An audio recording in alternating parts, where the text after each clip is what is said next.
de ATP, nessa brincadeira aí, contextualizando um pouquinho, o mais importante, uma das, mais importante não, né, mas uma das que tem grande destaque hoje em dia, nossa queridinha fosfocreatina, vamos falar dela um pouquinho agora. Vamos tentar entender como é que ela funciona, né? A gente sabe que suplementar a creatina vai deixar mais forte e etc, pré-treino, e tudo mais. Então, tá bom, calma aí. Vamos lá, vamos tentar entender essa questão. Isso cai em prova, tá? Tanto pelo viés da suplementação quanto pelo viés da fisiologia. Então, vamos lá entender de maneira relativamente didática e esquemática. Começo com a minha reserva livre. A gente falou aí que a gente tem uma reserva livre aí de 5 milimol por quilo de peso úmido de tecido muscular, de ATP, né? Então tem uma reserva livre de ATP. E quando eu começo a fazer um exercício, eu vou começar essa quebra. Eu vou quebrar o meu ATP ali, ele junto com a água vai formar o fosfato, o ADP e o íon de hidrogênio. Beleza? Aí com tempo relativamente curto, essa minha reserva livre ela vai diminuir, né? E aí eu tenho que começo a acumular, eu preciso reciclar esses meus substratos, né? Essas minhas resultados da quebra do ATP, eu preciso reciclar ele, e aí a fosfocreatina ela entra exatamente com esse papel. A fosfocreatina, ela pega tanto o ADP quanto o íon de hidrogênio, e aí com a creatina quinase, ela vai formar a creatina e a creatinina, e ela vai formar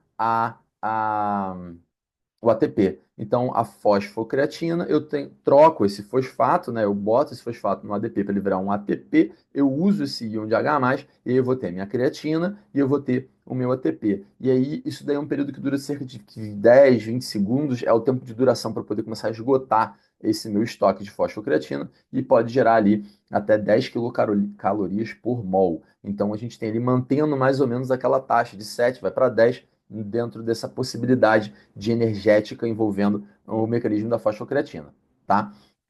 E aí eu entendo que além disso, eu estou pegando esse íon H+, eu estou tamponando esse íon H+. Então eu começo um exercício, eu uso a minha fosfocreatina para poder reciclar esse ATP, e, inclusive ela está reciclando, ela está tamponando esse íon de H+. Então vai impedir que tenha uma acidificação muito rápida do sarcoplasma e vai impedir que isso daí torne muito frágil o mecanismo contrátil, que interrompa o mecanismo contrátil de maneira muito precoce. Então a fosfocreatina, por exemplo, pode cair numa questão de prova, perguntar se ela tem um papel tamponante de íon de H+. Sim, ela tem. Inclusive, pode entrar na pergunta de qual é o primeiro agente tamponante que eu tenho dentro do tecido muscular. E a fosfocreatina ela entra. Então, ela não só é uma fonte energética, como ela também de reciclagem de ATP, como ela também é um agente tamponante, é o primeiro agente tamponante dentro desse cenário do exercício físico, tá? É importante saber isso, que isso cai na prova, beleza? Então, esse destaquezinho ali, que é o principal agente tamponante no início do exercício, isso é importante, isso cai na prova, você pode marcar bobeira aí desnecessariamente, tá? Então, esse é o papel da nossa fosfocreatina.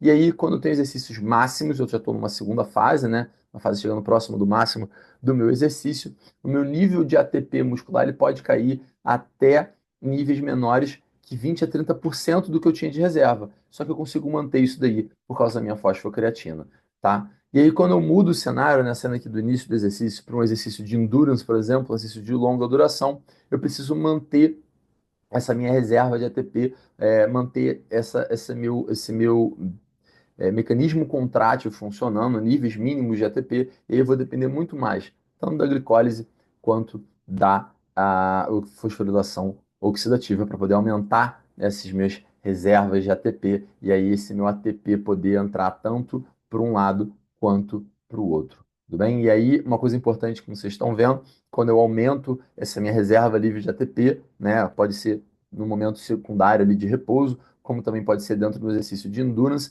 eu faço o quê? Eu começo a ter um excesso de ATP, dependendo de como for em relação ao meu exercício. Então, eu tenho um saldo, aspas, positivo de ATP. O meu ATP ele vai servir para também reciclar a minha creatina. Então, se você for olhar, tem o CK ali em cima, né? E eu tenho essa setinha verde ali embaixo, do lado do ATP. Então, é uma via de mão dupla. Eu consigo fazer com que o meu ATP com a creatina faça uma fosfocreatina para ela ficar reservada para momentos de exercícios de maior potência, exercícios de um estímulo um pouco maior, uma produção maior energética. Eu posso usar a minha fosfocreatina apesar de estar em um exercício de endurance, apesar ou então num cenário de repouso também, tá? Então isso é uma coisa muito legal para vocês saberem. Isso faz uma diferença e faz sentido também quando você pensa numa linha de, por exemplo, uma aerospirometria, você tem um protocolo em rampa, né? Então faz sentido o final ser mais demandante e eu não ter necessariamente esgotado toda a minha fosfocreatina, porque eu consigo fazer de algum modo uma reciclagem básica dela ali para aquele esforço final. E aí, pensando nesse cenário, eu falei do exercício de endurance, eu falei do repouso, mas o repouso, ele me dá aí cerca de 30 segundos, eu consigo repor mais ou menos 50% do meu estoque inicial de fosfocreatina e de 2 a 3 minutos eu tenho ali 100%. Então isso, por exemplo, quando você vai prescrever um treino, quando alguém prescreve um treino para você, quanto tempo demora para eu poder manter ali, recuperar os meus estoques? 2 a 3 minutos. Pode ser que seja interessante o intervalo entre as séries ser menos do que isso para você trabalhar num processo mais adaptativo. Isso pode cair em prova?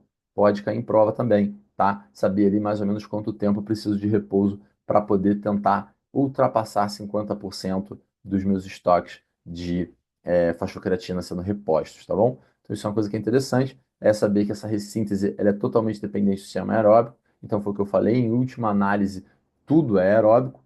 Então, no repouso, estou respirando, eu estou em repouso, mas eu estou respirando, então eu preciso desse oxigênio. O oxigênio, esse ATP, ele vai ser produzido pela minha glicose, principalmente pela minha vida mitocondrial, até eu voltar a ter os meus estoques, as minhas reservas livres de ATP em níveis ótimos, e aí eu vou começar a direcionar esse ATP também para refazer a minha fosfocreatina. Tá? Essa taxa de ressíntese da fosfocreatina pode ser considerada um marcador de eficiência mitocondrial, o que é o que faz sentido, né? O quanto antes eu consigo ressintetizar a minha fosfocreatina, significa que eu já consegui o quanto antes também atingir níveis ótimos de reserva livre de ATP. Então, a minha mitocôndria está funcionando muito bem, obrigado.